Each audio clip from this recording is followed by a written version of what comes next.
Completed the 10th and the 11th chapter in the last session.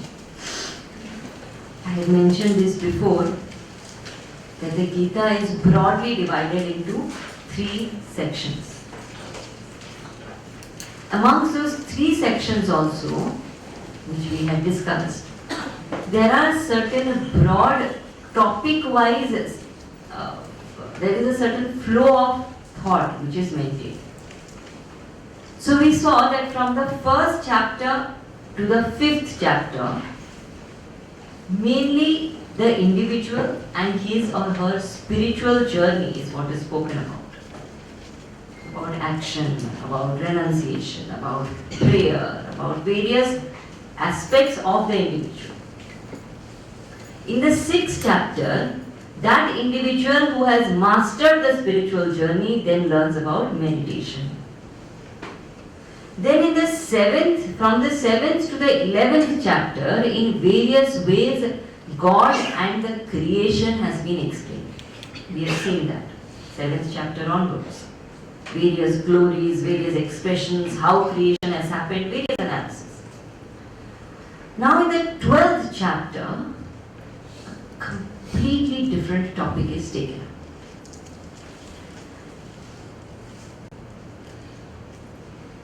Any pursuit of any kind of knowledge, if I want to know it, it is very important that that knowledge must be based on love.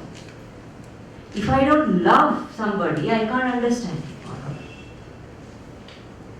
And no matter how much we understand something, finally everyone, including the person who claims to be very, very intellectual, everyone do as they feel like. This is a very important concept. So no matter how much we are intellectually bent, ultimately every one of us everywhere are essentially emotional people. How we handle and respond to those emotions is different. But ultimately, we do what we feel like. So the person who says, I love everybody so much, he's also doing what he feels like. And somebody who says, I don't feel like loving anybody, I don't have any feelings, I don't feel like having any feelings, is also doing what he feels like. So ultimately, everybody is essentially an emotional person. Having said that much, now, so far we have understood various aspects. And through that understanding, through that knowledge, we are attempting in our own ways to transform ourselves. But where is the obstacle? Obstacle is understanding is there, but the feeling has not yet been handled. Until the feeling aspect is handled, until the emotions are channelized, just having intellectual understanding of spirituality is not going to make us transformed individuals. That is where most people get stuck. Because they understand, they know what is right, but they feel something completely different. Therefore, Gita does this holistic training when it not only provides the highest knowledge but also talks about what to do with the emotions in such a way that our emotions become our means to the highest truth. That technique by which emotions can be made a strength within, that technique is called traditionally as bhakti. Therefore, at this stage, when all this knowledge has been given, right from how creation happens, to what is the cause, to how God manifests, to how karma works, how rebirth, birth, death, everything has been discussed. At this point, the 12th chapter brings in the subject of Bhakti Yoga. That how, using these emotions, I can unite with that infinite happiness. So now we saw that so far till the 11th chapter, Krishna has described the highest truth from various standpoints. So the various glories are talked about. The Vishwarup Darshan also has happened. And after doing all that, also the highest truth, which is nameless, formless, absolute truth, has been spoken about. After doing all that, there is a fundamental doubt which comes to Arjuna, with which this 12th chapter begins. What is that question? That fundamental question is, O Krishna, I understand everything you are saying, but tell me, if I have to do devotion, if I have to practice devotion, I want to practice the best kind of devotion. So tell me which is the best. Is it better to worship God with form, to be devoted to God with form, or is it better to be devoted to the Lord without any form? Very fundamental question, which keeps coming to so many people, that is God really in this idol, in this picture, or is there no God here? Can I worship only the God who is not in the temple and still experience God, or do I need the idol? These kind of questions keep coming. So this is a very fundamental question which comes to Arjuna, the answer to which is this 12th chapter, Bhakti Yoga. Before we go into the actual chapter, it is very important to understand the question in its entirety.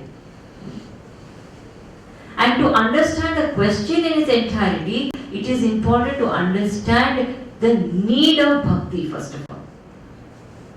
Why do I have to do bhakti in the very first place? Question of whether I should worship with form or without form, whether I should worship the idol or the picture or just like that, secondary. But why should I worship? Why should I have devotion in the very first place? What is bhakti needed for? For that we have to understand the human personality. Human personality is made up of three aspects: body, mind, and intellect. Body is the physical aspect, mind is the feelings, the faculty of feelings and emotions, intellect is the faculty of thinking. From childhood, our parents take great care of our body.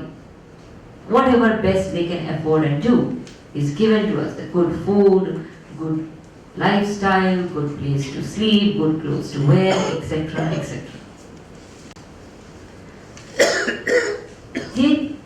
If we go to school, college, get educated, our intellect also is well taken care. So much of information fed, knowledge given, maturity, everything. But the mind aspect, the feeling aspect is not handled anywhere. Very sad. Such an important part of our personality which prompts our actions and never handled. Never. At best we are told, you should be loving to everyone. You should be selfless. You should not get angry. But how? Does anybody give us a training in how not to get angry? In how really to be loving to everyone when people are acting like idiots? How not to be selfish when everybody else is out to cheat and steal and be selfish? How not to have an ego and yet not become a doormat with other people? Nobody teaches us. We are told, don't be egoistic, don't be selfish, don't be... How? There is no emotional training anybody ever gives us from childhood till we are adults, till we die sometimes. Remaining emotionally ill-equipped, we learn to drive our emotions by trial and error. Imagine the most important faculty in me which prompts all my behaviors, I learn to drive it by trial and error. How safe is that? I may not even be eligible for a learning license in emotion sometimes. And some of us are driving on the racetrack actually. That's why we have relationship crisis. That's why we have social crisis. Because we are emotionally immature people. Social crisis happens because of that. Crimes happen because of that. Because we have not learned ever how to handle emotions. Now, what is the nature of emotions? We have to understand that also. How does one handle emotions? See, emotions are a very strange thing. There actually are nothing called negative emotions, if we think about it. There is no entity or no real identity called negative emotions. All our negative emotions are actually positive emotions that have not been channelized. I'll give you an example. Some people are very stubborn. What is stubbornness? Stubbornness is nothing but determination and not channelized. What is jealousy? Jealousy is nothing but appreciation not channelized. Think about it. I like what the other person does. I appreciate, not channelized becomes jealousy. What is anger? Anger is nothing but attachment not channelized. I am attached to something that does not happen the way I want it to happen. What is attachment? Attachment is nothing but love not channelized. Love which is meant to be absolutely selfless, want nothing, be all about giving, not channelized becomes insistent, selfish, possessive, wanting. Attachment. So every negative emotion in its essence is a positive emotion, not channelized. What happens to these positive emotions when they are not channelized? So I'll give you a very, very simple example. I don't know if I've given this example before here, but I'll still give it, it's okay. Supposing you get a fresh slab of paneer from the market.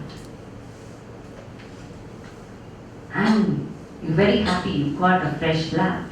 You keep it in the fridge and you decide that this Sunday I'm going to make palak paneer for the whole family. They love it. Plans made. Kept in the fridge. That Saturday, some emergency comes up, you go out of station. After that, you come back, you are tired, you forget about the paneer. It completely slips your mind that you had bought that slab of paneer, and an entire week passes. A month passes. 2 months. 3 months. 4 months. 5 months. 6 months over. Suddenly, one day you say, the fridge is too overloaded. I should clean the fridge. As you clean the fridge, the paneer comes out. What do you think is the condition of the paneer? Rotten, stinking, spoiled, inedible. That paneer which you could have used to make something delicious, nourishing, nutritious, has now become poisonous. You did nothing to it, but you just left it unattended. It got spoiled. This is what happens to emotions when left unattended. When we don't pay attention and channelize our emotions in the right directions, they won't stay there. They will slowly degenerate. And that is why people sometimes become bitter with age. Why? What went wrong? Actually, it's not the incidents which makes them bitter. It's the manhandling of the emotions. That I never paid attention to my emotions. So they degenerated. On their own they will become negative qualities. On their own they will become anger, jealousy, gossip-mindedness, all kinds of negative emotions, pessimism. Therefore it is important to tap the emotions and lift them continuously. Gurudev always used to tell us, he would say even something as beautiful and as precious as silver, if left to itself, gets oxidized. What to talk of the mind? Mind left to itself will get totally unusable. Therefore, lift. How to lift the mind? How to channelize the emotions? To channelize the emotions, I need something emotional. I can't channelize the emotions by intellectual ideas. Understand that? Intellectual ideas can inspire me, but I have to be in love with those ideas. I have to be in love with the object of those ideas. Then I will be able to transform my emotions into my strength. For that, bhakti is needed. So bhakti actually is not an optional thing. A lot of people think, I'm not the bhakti types. I like to listen to talks and I'm intellectual. Fact is, nobody is not the bhakti types. Why? Because everybody is emotional. Fundamental is that. How I express that bhakti and how I do those practices which will help me cultivate that bhakti, that can differ person to person, each to their own medicine. But bhakti by itself is not optional. Compulsory for everybody, because we all have a mind, hopefully. Anybody does not have, can't be sitting here just now. So we all have a mind and therefore we have emotions, it needs to be lifted, so bhakti is essential.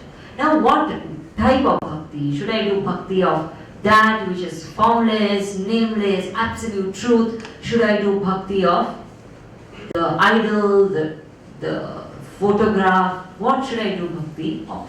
This is Arjuna's question. In answer to this, Krishna says something very simple. He says, best bhakti is that bhakti in which your mind absorbs itself in the higher. There is no thumb rule. One cannot say only this kind of bhakti is bhakti. No. Any bhakti which absorbs my mind in the higher, that is the ideal bhakti. So both the formless and the form are expressions of the God. This is very, very important point to understand again. Many people think, there is no God in this idol. There is no God in this photograph. God is only in nature. God is everywhere. Why should you worship the idol? Now tell me, if God is everywhere in the creation, why can't He be in the idol? There's no entry for God anywhere, including the idol, isn't it? So like He is everywhere else, He is in the idol. Now the question comes, why is it that the idol is even necessary? Because a lot of people ask that question, that because of idol, because of form, we all get stuck. It's a fact. Because of form, the mind gets stuck. But without the form, I can't do. Simple exercise we all must try. Close your eyes and try to visualize the formless. Try to meditate on the formless. That which has absolutely no form. Try.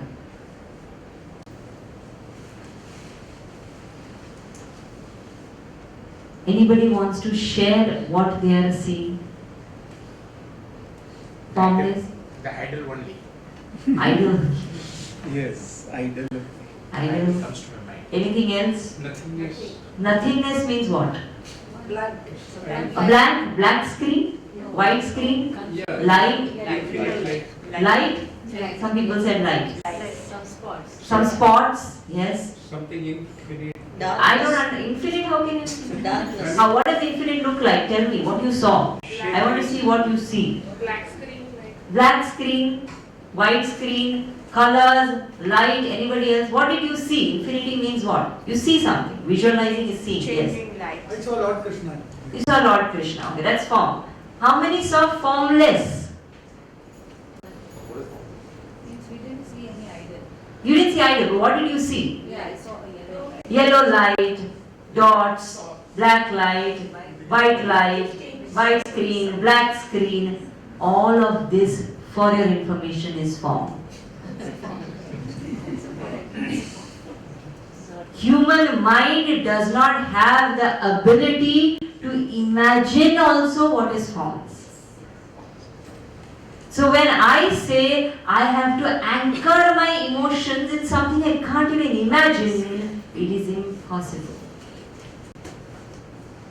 But the truth is formless. Fact is that if truth is defined by a form, then it is not infinite because it is limited to that form. If we are saying truth is infinite, it has to be formless. But my mind right now cannot anchor in the formless. It does not have the human capacity. So what do? I use the form to go to the form. This is important. That I take a divine form, any form of my choice, anchor in that form.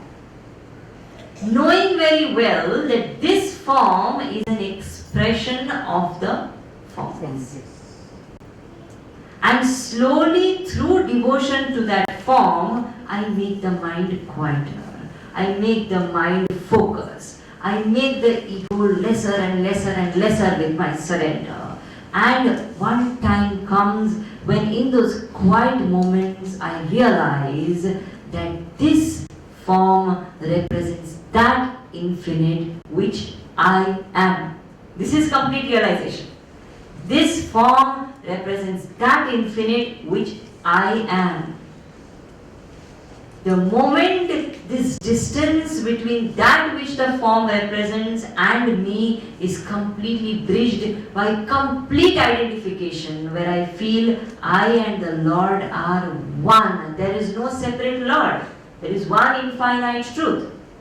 When this conviction becomes very, very clear, that moment one has transcended the mind. Within the framework of the mind, this can't happen. It is a moment of complete transcendence of the mind when in the seat of meditation I realize I am that infinite supreme reality. But to get to that point, I need that level of purity, that level of silence, that level of anchoring of my emotions which comes with the help of the form. So form is necessary for that purpose, to anchor the mind emotionally. And what kind of form? A form to which I can relate. So it should have hands, it should have legs. Now if it is a spider which is looking for a form, it will be a huge spider. Spider god, isn't it? That's true. That if you go to the tribes, the tribal people, they worship a tribal god. Huge tribal god. So the form has to be something I identify with.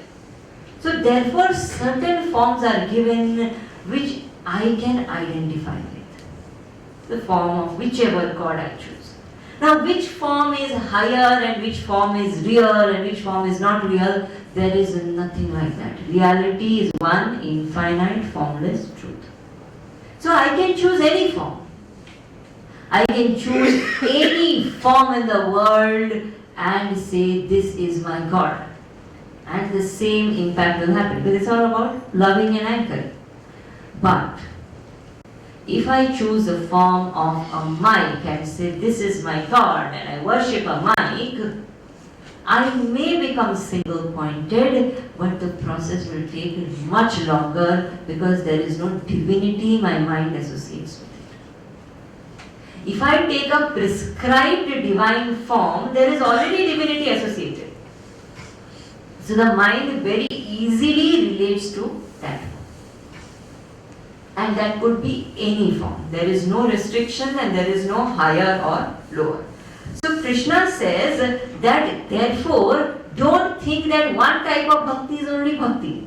Every type of bhakti into every form and to no form is all bhakti. Why? Because that truth expresses in various ways. First way is Nirguna Brahma. Nirguna Brahma means that which is Satchidanand, that which is infinite, that which is beyond form and name and attributes. Second is Saguna Brahma. Saguna Brahma is when that infinite as though is represented by a specific form. This Saguna Brahma then expresses in three different ways. Nirguna Brahma is formless, nameless, absolute. Saguna Brahma, the moment Brahman appears through a form, that form expresses in three ways. First is called Ishvara. We have seen this concept before, that when that absolute truth manifests the whole universe and assumes the role of a creator, then that absolute truth is called Ishvara, creator. Second is Virata. Virata means that absolute truth expressing through the millions and millions and millions of things and beings in the world. So this entire universe that I am experiencing, that is also a murti of the God only. In Upanishad it is said Ashtamurti, that this entire world is as though a murti of the Lord. It is a Virata murti of the Lord. Then comes the third expression of Saguna Brahma, which is Avatara, which also we have seen. That when that same absolute being takes a specific form and appears in front of us, like the form of Krishna, Rama, etc. Different forms. So three expressions of Saguna Brahma: Ishvara, Virata and Avatar. And the person who calls oneself a devotee in the real sense, who understands that the absolute is formless and the form is required and therefore I am worshipping, will worship Lord in all three forms. Will know that Lord is the absolute creator, will know that this entire creation is the Lord himself, and will also know that the various forms are also expressions of the Lord. Out of which I choose a form which is suitable to me for bhakti purpose. So each one has to choose a form that is suitable to them. It is entirely taste oriented. There is no compulsion say everyone must worship this form. This form alone is God, and only if you worship this form of God you will get moksha. No. Any form is allowed. That is why there are 33 crore devatas. And a lot of people have a lot of complaints about it. Saying, why 33 crore? It's so difficult, confusion, all the problems happen because of this. Have one God, one form, enough, we'll all worship Him. Tell me, in your family, if there are 4 people, do all 4 people even like the same flavor of ice cream? People can't like the same flavor of ice cream within a family. How is it possible that the entire world will like one form of God? Not possible. If the mind has to anchor, it has to be a form of mind, taste and choice. It could be any form. So choose one form and anchor the mind in love for that form. So what is that bhakti? Definition of bhakti is very beautifully given in Narada Bhakti Sutra. It is said, Sadhu Parama Prema Rupa, meaning bhakti is supreme love for the Supreme Being. Simple. Supreme love for the Supreme Being. How does this supreme love express itself? First aspect of supreme love is unflinching faith. First, faith which is unshakable, and faith or shraddha does not translate into blind belief or andhashraddha. They are 2 different things. Gurudev used to define faith very beautifully. You say, what is faith? Faith is belief backed by understanding. Faith is belief backed by understanding. Both are important. Understanding has to be there. Without understanding, belief is blind belief. That is what has ruined our nation actually. What we need is belief backed by understanding. Now what is this belief? Now, a lot of people say, I can't have shraddha on something until I see it. Show me God, I'll have shraddha. I'll just ask you a very simple question. What is this? Water bottle. Water bottle? Plastic. Doubts? Anybody? Do you need shraddha to know that this is a water bottle? Any shraddha needed? Why not?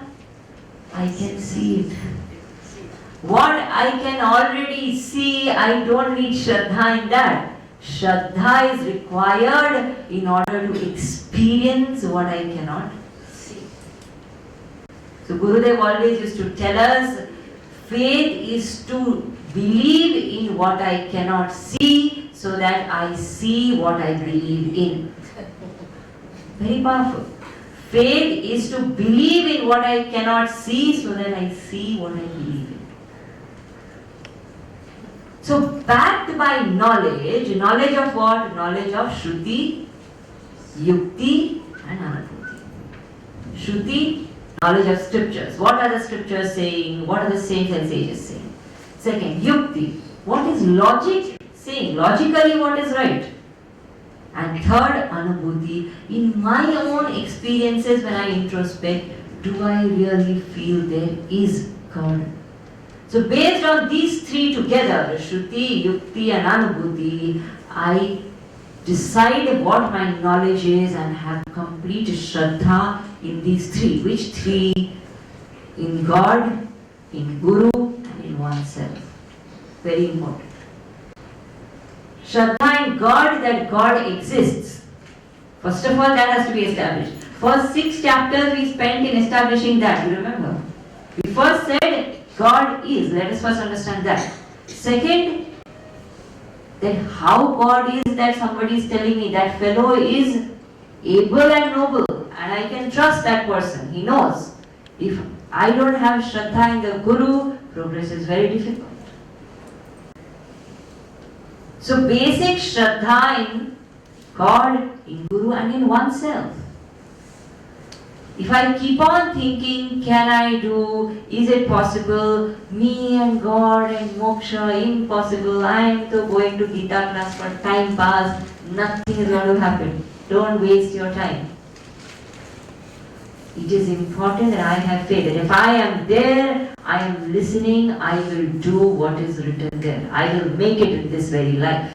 There is no question of postponement. Don't say, abhi to time chala gaya, next, better luck, next life. Not allowed.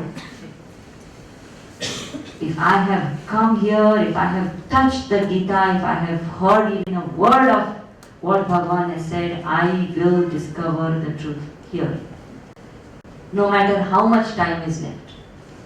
That happiness which is hidden right inside me cannot remain hidden forever. I will find out. So complete unflinching faith in God, in Guru and in oneself. Based on knowledge which is from Shruti, Yukti and Anubhuti. Second aspect of Bhakti is love. Unswerving, unconditional love has to be there. Actually, Bhakti is nothing but love for the higher. If I don't have love, Shraddha is of no use. And love cannot be defined. One just is in love. That's all. So one needs to find out which is that form, which is that expression of the higher in which I can be in love all my life. And that love has to be unconditional. Don't do barter system with God, please. I will give you one nariyal, you give me one contract. Aisa nahi chalta. Unconditional. With man also it is not possible. Forget God. When I go to God, I go to the Lord for His sake. That's all. For nobody else's sake. I want nothing but the Lord because I love Him so much. And third aspect is total steadfastness. This is again very, very important. Very, very important. I think I have spoken so much about it earlier also. Steadfastness is an important aspect of bhakti. Whatever I do every day regularly with complete commitment. That is very important. Occasional bhakti is not bhakti. Example of that is our Desha Bhakti. During cricket match on a high, and other times nowhere. That is not bhakti is at all times, every day, every moment. Occasional love is not love. Every day I do whatever I do. There was a person, he used to go to satsang every day. One day he could not go to satsang because of some social commitment. That day late in the night, he went to that ashram of that saint and knocked the door. So the saint opened. He said, what happened? So this man said, today was my son's wedding, so I could not come for the satsang. Just now the last guest has left. You please tell me one word of wisdom so that I don't feel my today's day went waste. Imagine the commitment. That until I do my satsang for a day, my day is a waste. Whatever I do, even if it is puja or it is meditation or it is japa, whatever form of bhakti I choose, every day, until I do it, my day is a waste. It's not complete. This kind of steadfastness is extremely essential. And that love which we are talking about needs to be compulsive love. It cannot be casual love. How they have compulsive eating, you can't help it. Compulsive shopping, uncontrollable. Compulsive love for the Lord. Can't help loving the Lord. Once when Narad Muni was traveling, he got this very strange thought. He said, why this Krishna loves his gopis so much? What is so great about them? They don't even understand, Bhakti Yoga and Gita, nothing. Illiterate women, just madly in love with him and doing some kind of bhakti. So he said, he went and asked Krishna, saying, why do you give them so much importance? And Krishna said, I don't know, you go and test them. If you think they are not capable, I will not give them importance. So Narad went and saw. To his surprise, one of the gopis was sitting and meditating. He said, these people meditate also. Do they even know? What is to meditate? So he waited there. After a long time, this gopi opened her eyes and she saw Narad Muni and did pranams, and Narad Muni said, "So Gopi, you are meditating on Krishna, is it?" Because he thought if she says Krishna, he'll say, "No, you should meditate on Nirguna and formless and truth." And she said, "No, I am not meditating on Krishna. I am meditating to get that Krishna out of my head so that I can do work. He's not getting out of my head only. I keep on thinking about him. I can't focus." Then Narad realized what real bhakti is. Compulsive love is that. I can't help thinking about Bhagavan. What else will I think of? That is the nature of a bhakta. Compulsive. And how will that happen? That will happen when our thoughts are thoughts of God. Now this is a question to ask ourselves. Psychology says there are 60,000 thoughts which cross our mind in one day. 60,000. Every average person thinks that many thoughts in a day. Ask yourself at times of peace, how many of those thoughts are thoughts of God?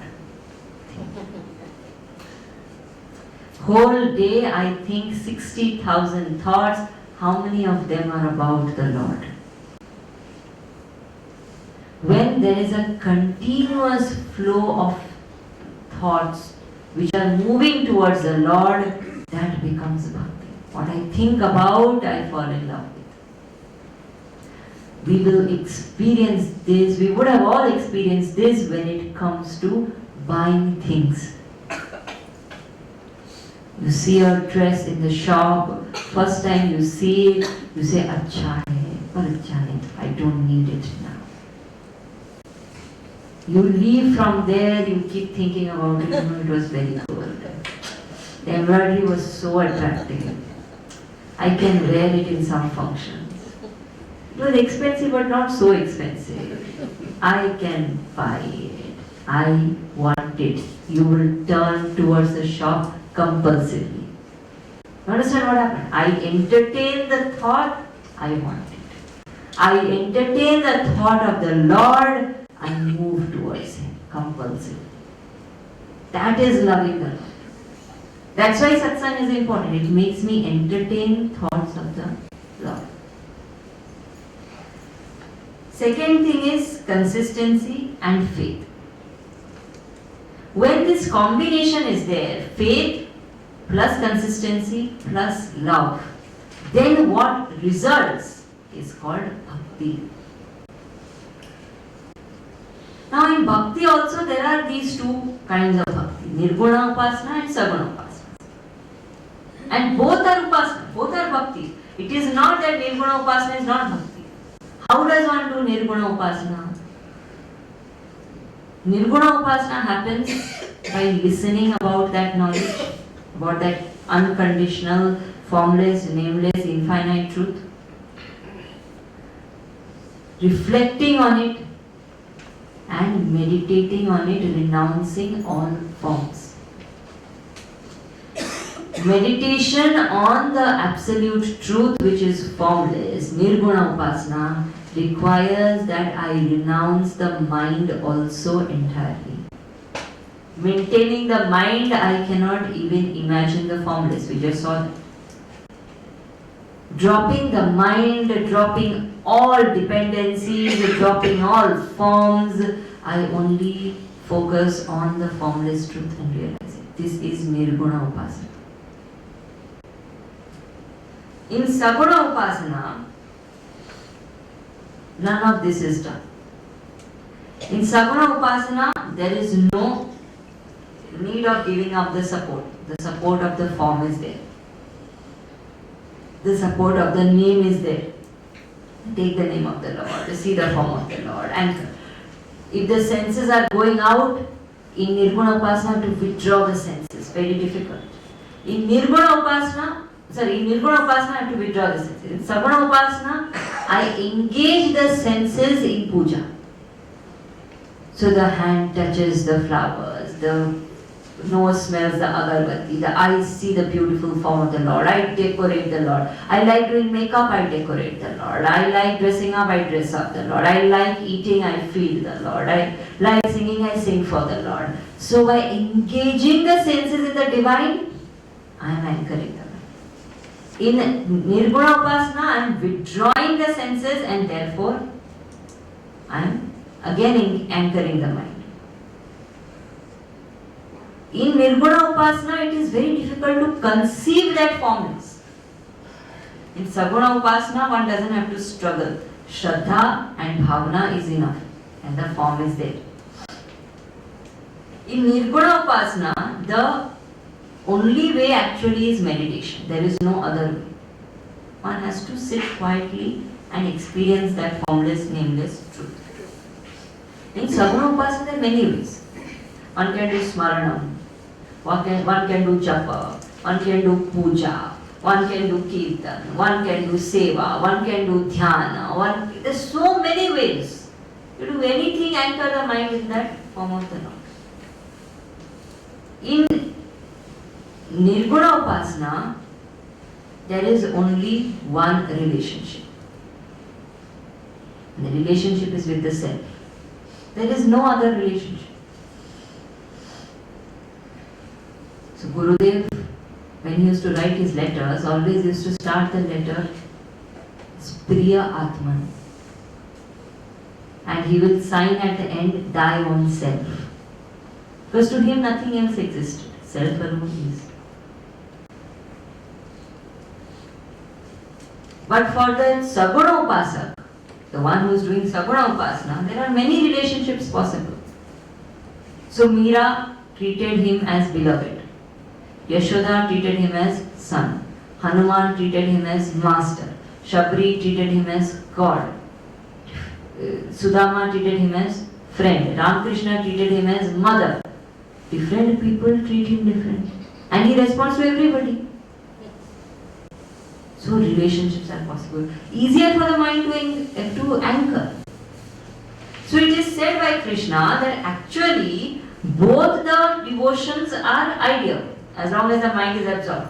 But considering the state and level of most people, for majority, Saguna Upasana turns out to be far easier than Nirguna Upasana. And remember, Saguna Upasana is never exclusive. If it becomes exclusive, it is not Upasana. If I start saying, oh my Krishna only is and nothing else but Krishna, and then the moment I destroy the whole purpose of Upasana. Upasana of Saguna is to lift me from the form to the formless. Never ever to forget that. Problem happens when the form becomes absolute. Then there is this whole question about who is greater, is Shiva greater or Krishna greater or who, one God, one form. I choose any form, it is expression of that one formless and nameless absolute God. So there is no question of any fight. The moment I understand this, that whichever form I am worshipping is an expression of that highest, there is no fight, there is no stubbornness, there is no fanaticism, there is no narrow loyalty. It's complete clarity. Each one to their own medicine. Then what happens when the devotee worships? Bhagwan is there. What does Bhagwan do? So he said Bhagwan then lifts the devotee. How does he lift the devotee? So it is said there are three ways in which Bhagwan lifts the devotee. One is called Harana. Harana means to actually lift the devotee, to take that devotee away. Example of Harana is Rukmini Harana. Rukmini cried and wrote a letter saying, please save me, I don't want to marry that Shishupal. And Bhagwan came and did Harana, took her away. Second type is Uddharana. Uddharana is when Bhagwan solves the problem that exists. So lifts you out of the problem. For example, Gajendra. So Gajendra was a king of elephants and he was drinking water in the lake and a crocodile caught his leg. instantly he started thinking of the Lord. The samskar was there. So he started crying out, Narayana, Narayana, Narayana. And what did Bhagavan do? He came and cut the crocodile. So, and released Gajendra. So lifted him from the problem. Third way in which Bhagavan lifts is Samudharana. Samudharana is when Bhagavan does not solve the problem. Bhagavan does not take us out of the problem. Bhagavan gives us a knowledge by which I know how to handle every problem. That is what he did to Arjuna and what he is doing to all of us. Samudharana. So in Gita he says, those who are my bhakta, I do Samudharana for them. I can do Harana and Udharana also, but I principally do Samudharana. Meaning knowledge gets revealed to us. This is also grace of God. This is also help. We are receiving this knowledge by getting which we are empowered to face every situation of life. That's why Gurudev when he used to speak on the platform, he used to speak to thousands of people at a time. And when there are so many thousands sitting and the serious talk on Gita is going on, it is natural that one or two actually, 10, 15 would be asleep. Normal. They'll just doze off. Then suddenly Gurudev will say, Gita cannot solve your problems. And Gurudev had such a roaring voice. All those who are sleeping will wake up. What happened? Gita will not solve our problems. And then Gurudev will slowly whisper into the mind, Gita will dissolve your problems. So the knowledge which Gita gives will not solve each problem, but it will dissolve my problems by equipping me to handle every problem intelligently. Samudharana happens. So what do I have to do? In Bhagavatam it is said, Kenapi upayena mana Krishne nivasayet. Meaning, by any means possible, form, formless, name, nameless, whatever you like, place the mind in the Lord. That is what is needed. You do whatever you want to. In this, we can actually say by hook or by crook. Any method you like, you follow. Whatever suits you, you do. But somehow anchor the mind in the Lord. That is the only way to lift the emotions from the mundane ways of the world into the higher. So somehow do this. By what method we don't know, but you do it. Kenapi upayena, any method, but do it. Mana Krishne nivasayet. Place the mind in the Lord. How does one do?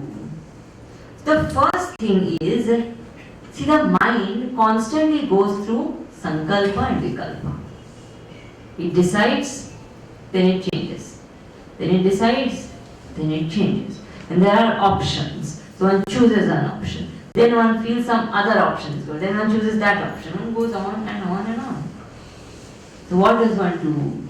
So it is said, first thing one needs to do to cultivate devotion is anukulasya sankalpa pratikulasya varjanam.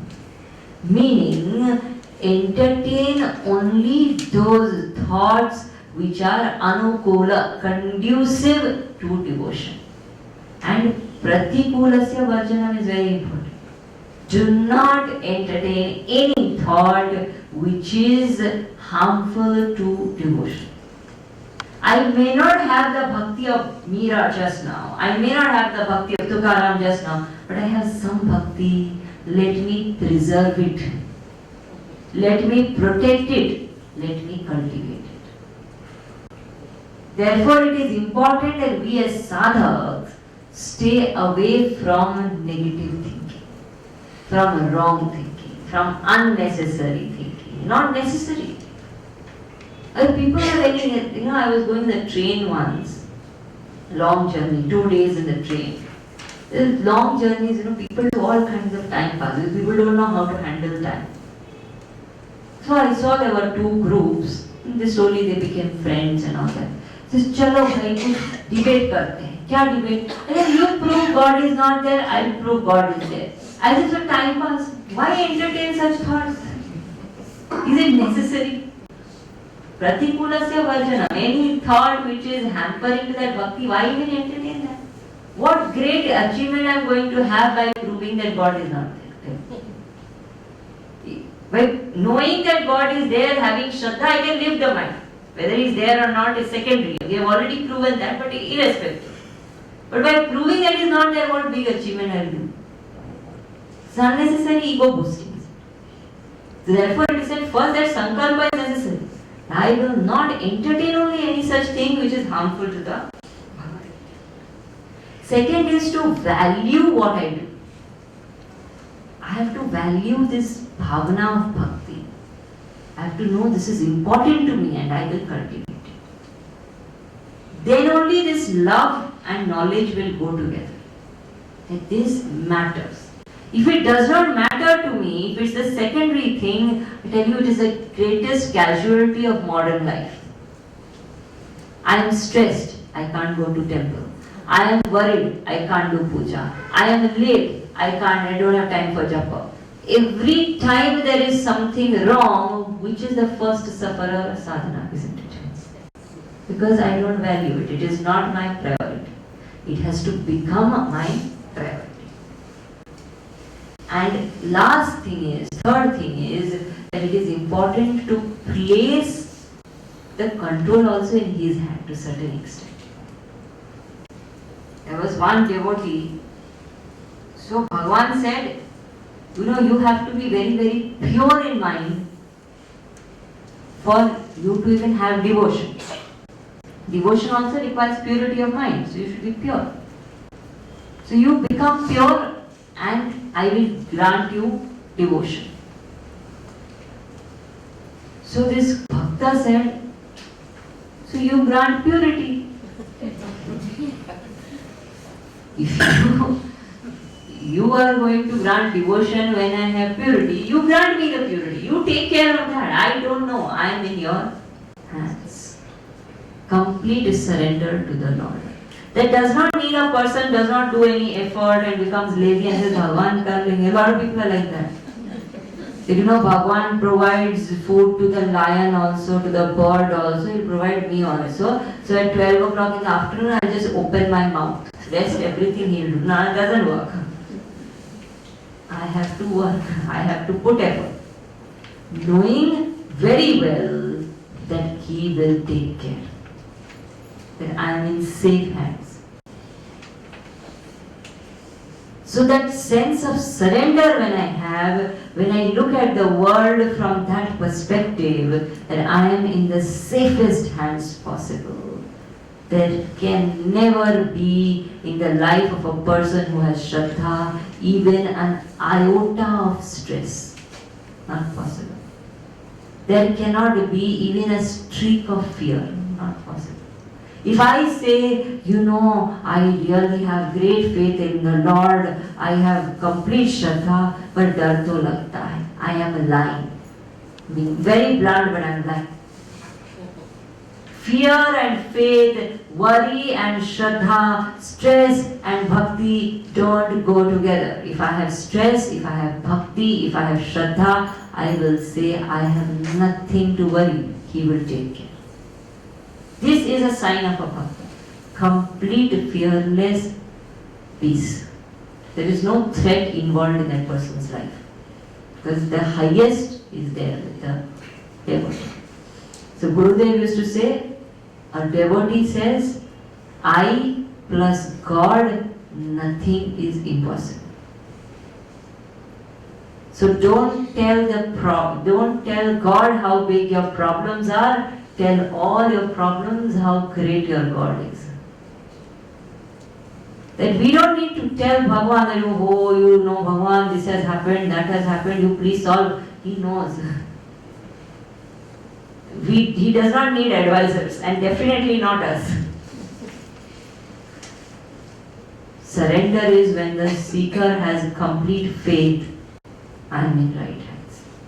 There was once one couple who was traveling on a ship. As they were traveling on the ship, suddenly there was a shipwreck. It was announced that the ship is drowning.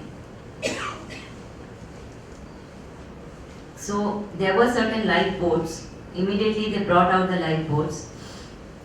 And everybody started jumping because the lifeboats were lesser than the passengers.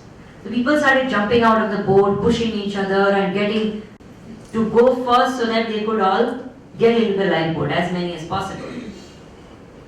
The wife ran to the husband and said, "Come, come, let us also go. If you keep standing calmly for your turn will not come. Let's push and go and jump into the lifeboat." So husband said, "We are standing in the queue. We are not going to push another person and go. We will get into the lifeboat. Don't worry. There is no need to panic. There will be space for us." She said, "What is wrong with you? Don't you understand the seriousness of the problem? The ship is drowning. Any moment when I will die. Just push everybody and let's go." And he said, he got so upset, so angry, he took out the revolver from his pocket, put it on her head,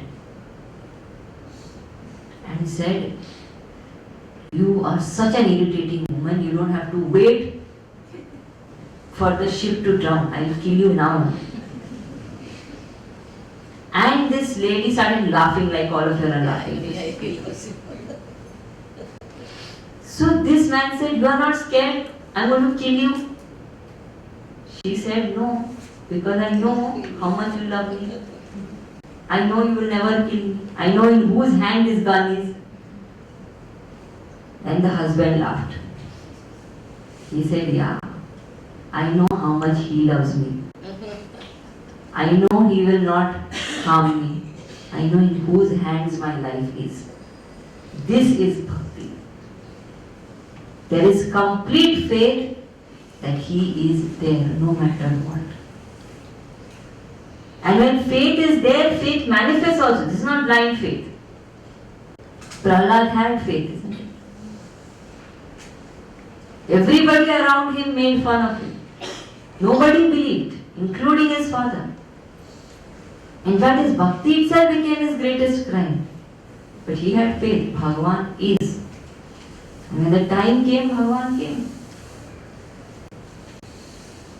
So it is important to have that Shraddha, devotion.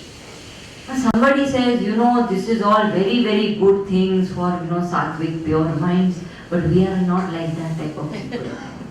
We are ordinary people, we have so much of rajas and tamas and, we have agitations and laziness. What to do? We can't do all this, this kind of great bhakti. So Bhagavan says, even for such people there is instruction. What do I have to do? 2 things I have to do. First, abhyasa, practice. It is said practice makes a person perfect. Practice bhakti. It is very important. Whatever I want to do, I need to do it regularly as a practice. What effort do I make for my bhakti to be strengthened? Is a question to ask. Anything that I want to do, I put effort, isn't it? What effort am I making to make my bhakti strengthened? You say, नहीं bhakti तो अंदर से आएगा, कुछ अंदर से नहीं. It's a skill of the mind. I have to cultivate it like any other skill. Now tell me, when they do, what is it, match fixing? Match. They do something, they fix. No. Match fixing is cricket. No. Yeah, match. They put people together for marriage. Matchmaking. Matchmaking. So they do matchmaking. Supposing it's an arranged marriage and the girl and boy have met and the marriage is fixed. What is the next thing they say? Mila karo. Thoda time spend karo. Go out together. You go to his house. He comes to our house. We have dinner together. Why? Practice. Which is नहीं वो अंदर से आएगा. You spend time together, will slowly start loving you because you know you are supposed to love each other. Similarly, bhakti also, I spend time every day, I practice every day. Slowly the bhakti will increase, the love will increase. I remember once I went to somebody's house and the food was so delicious. I first thought the servant made it. And I said, oh, your servant cooks so well. And that lady said, nay, today I have myself made the food. And I said, Arey Amma, you cook so wonderfully, you are such an expert. How did you learn to cook so well? And she gave me such a beautiful answer. She said, exactly how you learn to speak. I learned to cook exactly like the way you learn to speak. You speak every day, I cook every day. Finished. That is the secret. What do I do every day? Do I do bhakti every day? I don't have capacity, I don't have sattva, I am not some great bhakta. I can do it every day as a practice, as a routine. That itself will help me cultivate bhakti. Second aspect is doing without doing. It's a very important concept. Doing without doing means that I do actions without having the sense of doership. That ego that I am doing, if it is not there, that itself will increase the bhakti. Because if I am not doing, who is doing? So we say, Bhagwan is doing. And then I suddenly realize that actually it is he who is doing. Within my capacity, there are so many things I could have never managed. Not only I could have never managed, even now when I look back, I feel, how did I ever manage this much? It happened through me. Especially when there is a wedding in the family. They say, Arey, itna sara, kaise hoga, we are alone, this, that. Everything happens, isn't it? Grace of God. Big projects manifest. Grace of God. So He is doing. The moment I start recognizing His hand in everything and drop my doership, I start cultivating bhakti. That is the symbolism of Draupadi's Vastra. Till she was holding the sari, Bhagwan did not come. The moment she said, I can't do anything now, I have nothing to do now, Krishna, you do whatever you feel like. She lifted her hands. Immediately Bhagwan came. He took over. That's why when we say Bhagwan's name, we raise our hands, saying, we are not the doers, you are the doers. This is giving up doership. We think this is some great show of bhakti. This is giving up doership. I am not the doer, you are the doer.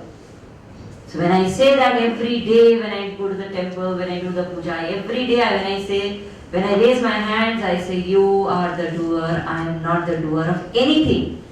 No action is happening by me, actions are happening through me, but it is He who is doing. Bhakti increases. Now somebody says, I can't do this, it's very difficult. Tell me something even easier. Bhagavan says, you can't do this also. Never, you can't give up the karma, you give up the karma phala.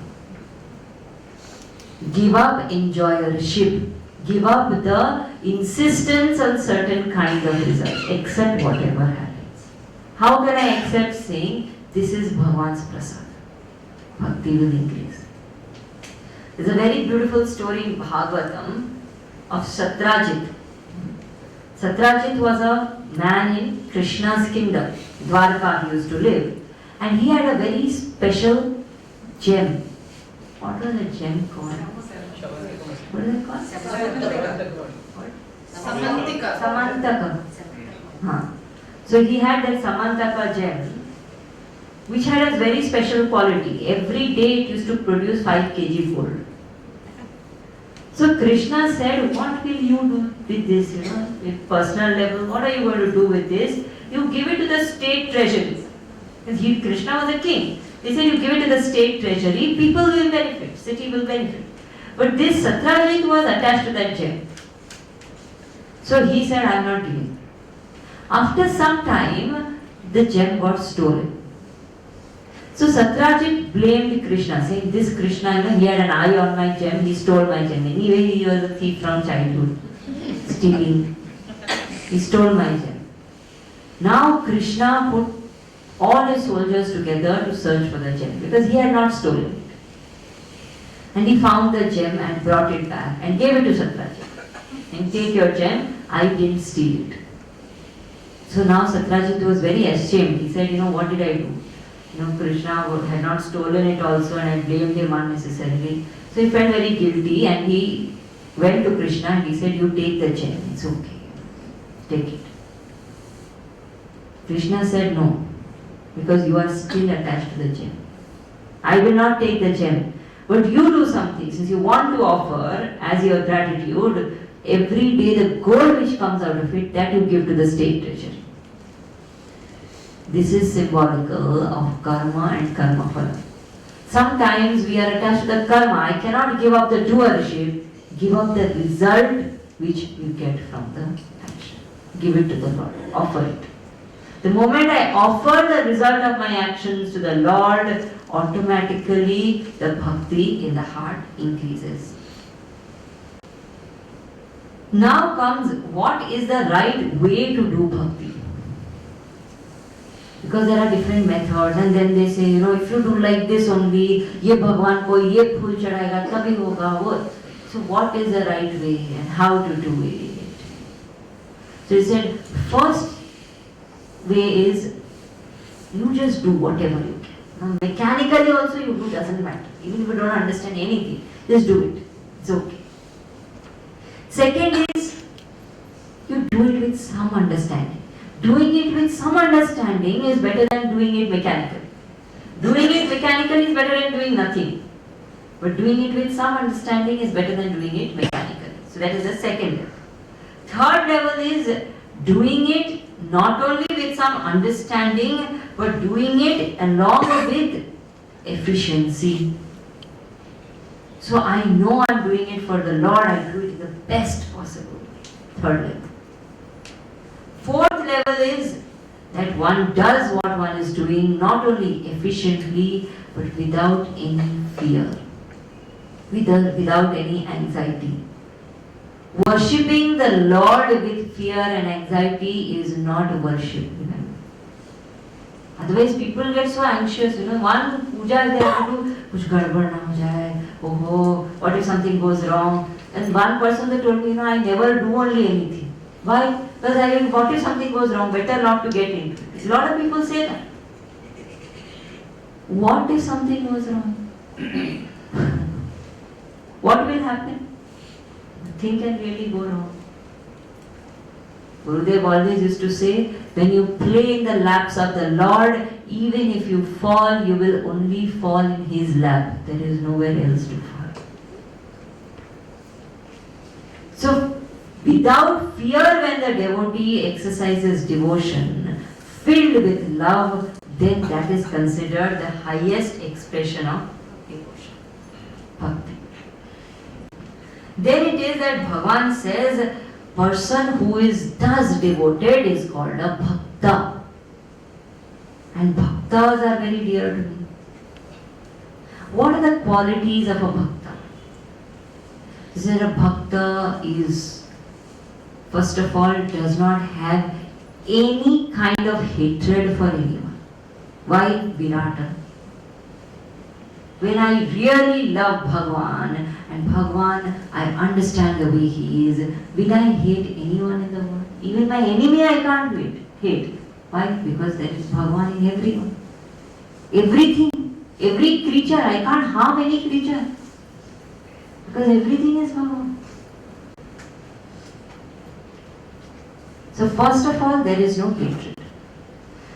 Not only there are a lot of people who don't hate anybody, but who are not friends with anybody else. There are such people. So then it is said, no, not like that. The bhakta is one who is friendly with everyone. When Swami Ram Tirth went to US, there was a man who saw him in the flight, and they got talking. And then he said, oh, you're going to do prachar, very good. And then he said, but do you know somebody in US? How will you manage there? So he said, yes, I know. I have a friend. He said, who? He said, you. And that man was so pleased, he actually hosted that Swamiji and then he took his work ahead. So the one who's a devotee treats everybody as a friend. Who is not a friend? So there is a certain friendliness in the seeker. Third thing which is said is kshami. That the person who is a devotee never maintains a grudge, forgives instantly. This is a very important quality. If I truly consider myself a devotee and I maintain grudges, I am not a devotee at all. Who am I to maintain a grudge? Have I lived a flawless life? And hasn't Bhagavan forgiven me? Somebody will say, no, Bhagavan has not forgiven me. Whatever I do, I pay for it, okay? I face consequences. It's a lie, actually. If we look back at our lives and count all the small and big wrongs we have done, if really Bhagavan was to ensure that each and every of those actions were bearing results, you and I would be in hell right now.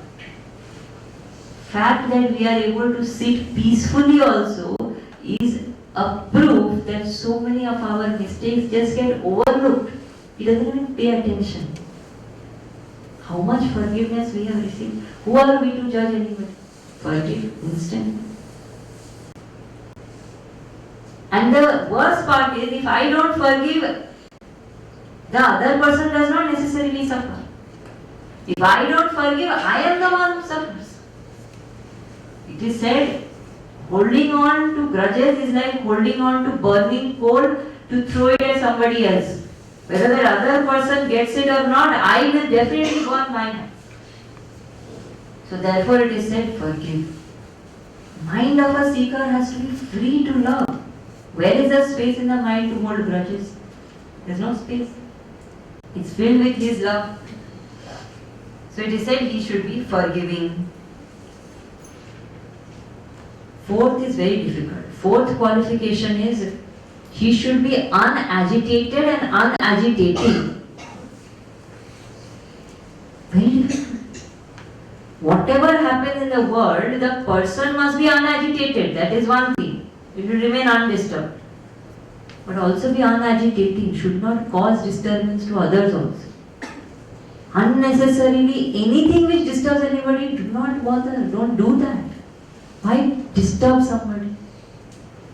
In fact, Krishna says, Na buddhi vedam jalayet. Even if somebody is thinking wrong and they are getting disturbed by your telling, don't tell, let them think wrong. Life will take care of them. We don't have to take charge of everybody's uddhara, samudhara. That is Bhagavan's job. We have to lift ourselves, that's all. So never hurt. Basic point is, the person who is a devotee never hurts or harms anybody. He is extremely, extremely loving. Why should I be all this? Very difficult qualities and no company. Where is that? Because I want happiness. Simple. To be happy, all this is necessary, isn't it? When I love others, others love me. It makes me happy. When I forgive others, I feel happy. When I don't hate others, I feel happy. When I don't agitate others, they remain happy, I remain happy. So who is the gainer actually? I am the gainer. So by being that devotee, I will be happy. But I thought I was doing all this for Bhagavan, so he won't do anything. No appreciation from his side. So Bhagavan says, no, not like that. Bhagavan says, Same Bhakta, Same Priyaha. He says, he who is my Bhakta is very, very dear to me. Very dear. Does that mean others are not dear? No. Everybody is dear to Bhagavan. That's why he is Bhagavan. How can he have favorites? Then he can't be Bhagavan. He doesn't have favorites. But we have to understand, Bhagavan is infinity. Ocean is immeasurable. You go there with a small cup in your hand, you get a cup of water. You go there with a bucket, you get a bucket of water. You go there with a huge tub, you get a tub of water. You go there with open arms and the entire ocean belongs to you. You play around in the ocean. Bhagavan says, devotee is dear to me means what? What I invoke, that I get. And he says something very sweet at the end. He says, and there are some people, there are different levels of devotees. Some devotees who are very, very, advanced devotees, who are very subtle. Some people who are not able to do so much, but who are struggling. The different kinds of, some people who do little, but they try. The different levels of devotees. So he says, amongst all these different levels of devotees, the one who sincerely trying with complete Shraddha, even if not doing well, he is the dearest to me because he is struggling for me. Somebody who already has a sattvic mind is trying is good. I'm happy with it. Like for a mother, if there's a child who can walk, run, eat on their own, not that the mother loves that child less, but the child which is helpless, which is crawling, which can't even eat, that is the child the mother holds in her lap and sits. Not because she loves the other child less, but this is a child who is more helpless. So Bhagavan says, the one who's struggling, that is the one who's dearest to me. I hold them very carefully and help them out. So does that mean that the bhakta just remains a bhakta? Because I want knowledge also. Bhagavan says, no. Buddhi yogam tadamitam. He says, I will give that bhakta buddhi yoga also. I will give knowledge also.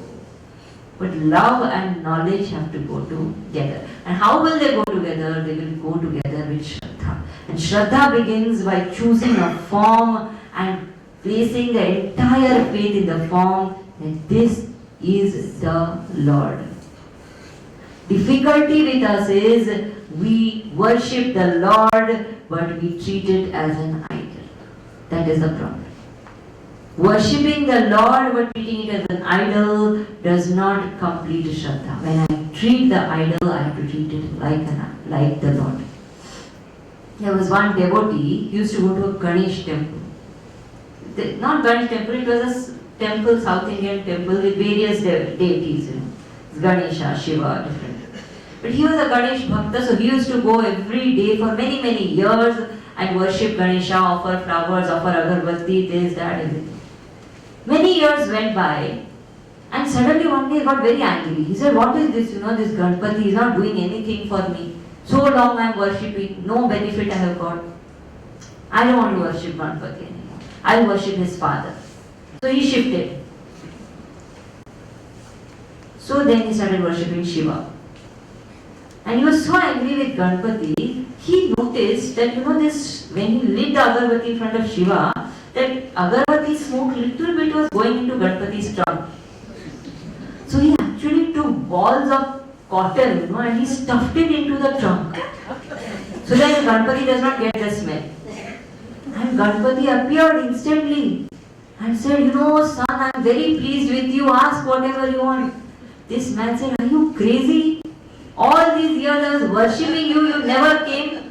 And now when I am not worshipping you, I am angry with you, you have come. What is wrong with you? Ganpati said, Arey, but at least now you are thinking of me as real and that's why you are stuffing that into my nose. Till now you treated me like an idol, so I never came. So idea is to choose a form and devote ourselves to that form as real. So first choose a form. And one form, not many. One form is needed because anchoring, I can't be in love with many. Human mind is not meant to be like that. I can love everybody, not that I think this form alone is and nothing else is. All forms are worshipful, but I am in love with this form. One form I choose. Ramakrishna used to always say, if you dig in many places, you don't reach water anywhere. You dig deep in one place, you hit water. So one form I choose, knowing very well that there is one infinite truth. Whichever form I choose, benefits will be infinite only. At one level it is said that Lakshmi gives wealth and Saraswati gives knowledge and Hanuman gives strength. There is one level. Fact is, you worship anyone, all benefits will come because it's one infinite truth. So first I choose one. Then I do daily practice. Then I have complete faith that this is the Lord who is sitting in front of me. I treat it as life. And then I develop non-doership, give up enjoyership, and experience absolute bliss through supreme love. This is Bhakti Yoga. So we'll conclude here. Next session we will meet back for the 13th chapter. Before we disperse today, there's a very, very important announcement I want to make. I'll just take 2 minutes more if you can just be patient. You know, these talks are being organized by Quest Foundation and Chinmaya Mission. I am from Chinmaya Mission. Chinmaya Mission is a worldwide spiritual organization founded by Swami Chinmayanandji. Swami Chinmayanandji was basically a journalist, an atheist, a non-believer who happened to come across the knowledge in its most authentic form, benefited tremendously from it, came back and spread it to millions in a way that even today remains nearly unparalleled. The way he taught it and the rational and logical approach that he had and what he has taught his disciples, there is nobody else who is doing it. And if you find anybody else who is doing it, please ask them where they have studied. Most of them will be from Chinmaya Mission. I'm not saying this because I'm from this organization. I have actually experienced it.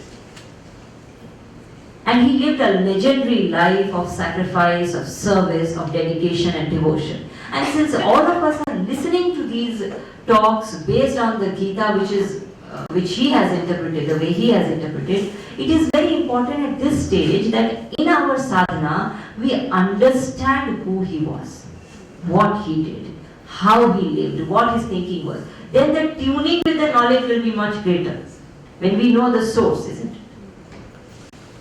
Somebody recently told me that, nowadays is a world of virtual media. So every meeting happens on Google Hangout and Skype, and you don't really need to meet. And I asked them a simple question: why is it that people still go on business tours, spending lakhs of rupees sometimes?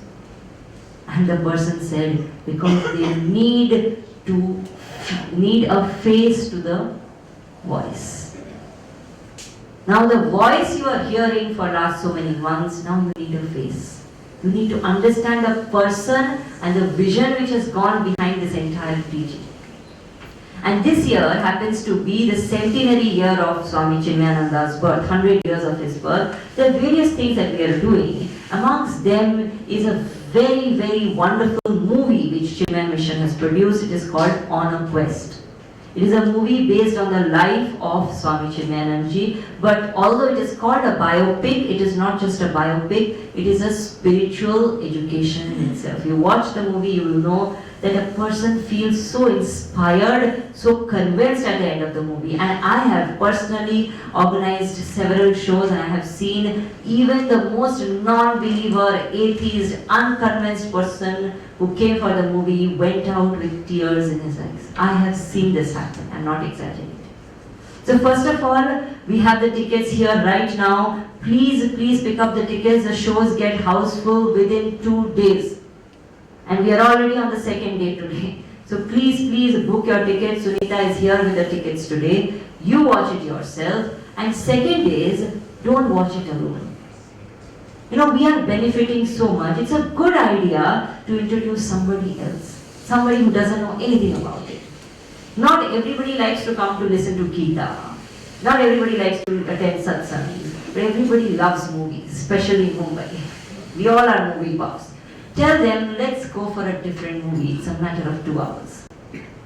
I'm sure whoever you take along with you will thank you profusely. So 2 things you have to do today. Buy a ticket for yourself and buy a ticket for somebody. And if you buy a ticket, make sure somebody is sitting on that seat. Do not waste a ticket. It's very important because the show gets full and we say no to people.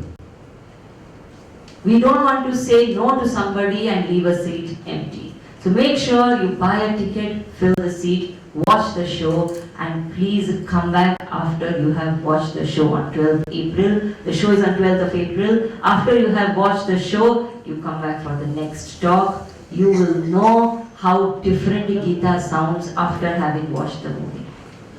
This is a challenge.